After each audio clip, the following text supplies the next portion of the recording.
understand what is unconditional stimulus.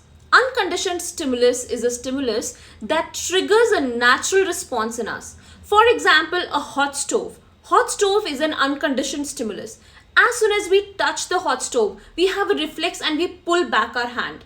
Our response is natural and unlearned.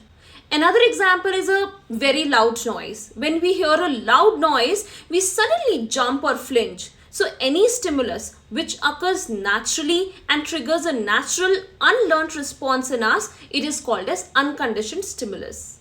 Next is unconditioned response. An unconditioned response is an automatic response or a response that occurs without much thought when an unconditioned stimulus is present.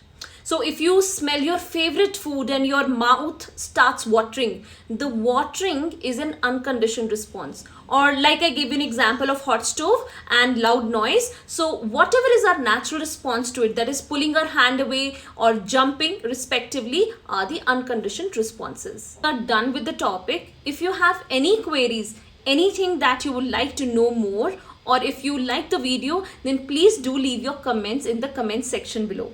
And don't forget to like, share and subscribe.